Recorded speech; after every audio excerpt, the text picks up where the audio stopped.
देख सकते हैं बच्चों को ये लोग मदद कर रहे हैं। रात के समय में है, ये भैया हैं, बिस्कुट दे रहे हैं, पानी दे रहे हैं। और इन लोगों के पास सुबह से किसी के पास 10 रुपए है, किसी के पास 100 रुपए है, किसी के पास 50 रुपए है। और रात में ये लोग जिंदगी कहा जाए तो अपना जीवन यापन कैसे कर रहे हैं, रात के समय में रात कैसे गुजार रहे हैं। और देख सकते हैं जिस तरीके से एक कहा जाए तो रोड पे सोने वाले नहीं होते हैं, वैसे ये अभ्यर्थी हैं जो इन लोगों के साथ जो कहा जाए तो अन्याय हुआ है। ये अन्याय नहीं, घोर अन्याय हुआ है। और जिन्होंने ये किया है कहीं ना कहीं उसके ऊपर रासुका लगना चाहिए, है कि नहीं भैया। और उसके ऊपर कम से कम एक व्यक्ति के बात नहीं है, एक अभ्यर्थी, 2 अभ्यर्थी, 100 अभ्यर्थी की बात नहीं है, ये लगभग 60,000 अभ्यर्थियों की बात है। अगर एक अभ्यर्थी अगर पुलिस हो जाता तो शायद उसके घर में 10 परिवार होता है, उस परिवार को संभाल लेता और आने वाली पीढ़ी 1-2 पीढ़ी भी सुधार लेता। कहीं ना कहीं आप लोगों के साथ बहुत बड़ा अन्याय हुआ है सर। हमारे साथ जो हुआ है और 50 लाख लगभग है, तो 50 लाख लड़कों के साथ हुआ। अगर उनके जोड़ा जाए तो 5 सदस्य होते हैं, तो लगभग 2.5 करोड़ लोगों के साथ ही अन्याय हो रहा है ना सर। भर्ती 60,000 ही है, उससे मायने नहीं करता, लेकिन जो योग्य है उसको आप लीजिए। 15 लाख जो 10 लाख दे रहा है, जो हमारे यहाँ गांजा पीने वाले हो जा रहे हैं, हम लोग क्या करेंगे भाई। गांजा पीने वाले पैसा मतलब वो दे रहे हैं। 10 लाख दे दिए सर, उनको पेपर मिल गया है सर, उनको हो जा रहा है। बम्बई कल्याण कमाने वाले सर, भैंस चराने वाले इसमें हो जाएंगे पैसा। जिस प्रकार से इसमें धांधली हुई है, वो वहाँ से यही उम्मीद लेके आए हैं कि हमारा हो जाएगा। वो 600-700 किलोमीटर बंगलौर में रहते थे, मद्रास में रहते थे, कोई कहीं रहता तो वहाँ से आए यही उम्मीद में कि हमारा पेपर तो लीक ही होगा, उनको भी मालूम था। इसी उम्मीद में आए थे कि हमारा हो जाएगा इसमें। मतलब कितना टाइम हो गया? ये टाइम हो गया, देखिए ये टाइम देख सकते हैं आप। और टाइम मैं कहूँ तो 12 बज रहा है, मान लीजिए 10 मिनट कम है। और आधी रात हो गया, और आधी रात में आप लोग की नींद नहीं आ रही है? नहीं आ रही सर, नींद उन सब गायब है। ये नींद कब से गायब है आपकी? आप सभी भी पेपर लीक हुआ है तब से सर। रात को भी नहीं सोते हैं, दिन को भी नहीं सोते सर। हमेशा यही टेंशन सताए रहती है कि इसका परिणाम क्या होगा, कुछ समझ में नहीं आ रहा है। कहा जाए तो बहुत दुख है, बहुत दुख है सर। मतलब कहा जाए तो जिस तरीके से कि विधवा नहीं हो जाती है उसका कोई नहीं होता है।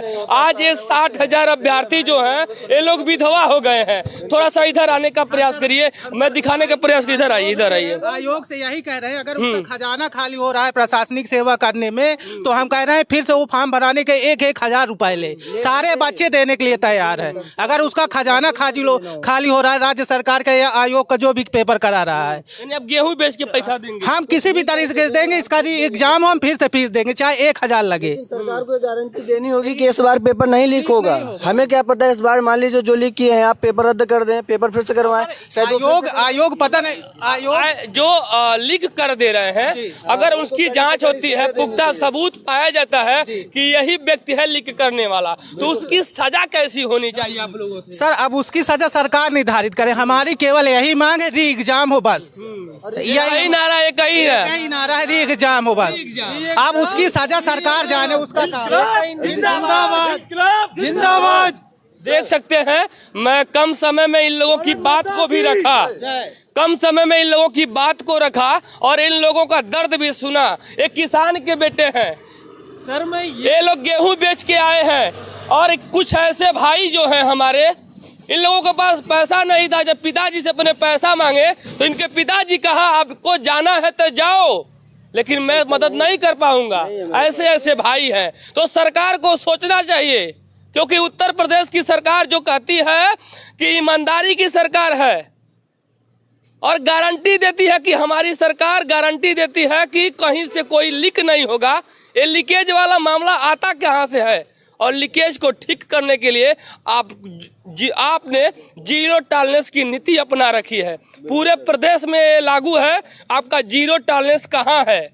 आखिर में उन लोगों पे कार्रवाई क्यों नहीं कर रही है? निवेदन करूंगा सरकार में बैठे हुए जो अधिकारी हैं उन लोगों से निवेदन करूंगा, आप अगर इस तरीके से ऐसे ही लीक करते रहेंगे तो इन लोगों का जीवन ही लीक हो जाएगा। फिर इन लोगों को जीवन सुधारने के लिए फिर यही लोग जाएंगे मुंबई, दिल्ली, सऊदी अरब, दुबई, कहाँ जाएंगे, भटकेंगे दिन रात। फिर वही कहा जाएगा उत्तर प्रदेश आप लोग बनाने में लगे हैं, उत्तर प्रदेश उत्तम प्रदेश बनेगा। उत्तम प्रदेश कैसे बनेगा जब आप लोग के पास रोजगार मिल जाए, तो आप लोग 5 किलो राशन मिले या ना मिले, रोजगार मिल जाए तो 5 किलो राशन तो खरीद लेंगे। जरूरत ही नहीं है सर।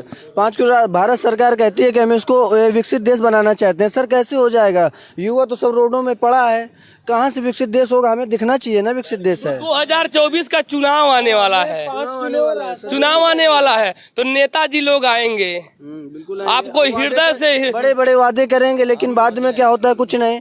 उनके ऑफिस में जाओ, इतने गार्ड रहते हैं, मिलने नहीं देते हैं, भगा देते हैं, मारते हैं, गिर जाते हैं। जाओ यहाँ से मिलने, सर अभी खाली नहीं है। बताइए क्या लास्ट में जाते जाते मैं यही कहूंगा, थोड़ा इन लोगों को दिखा दें।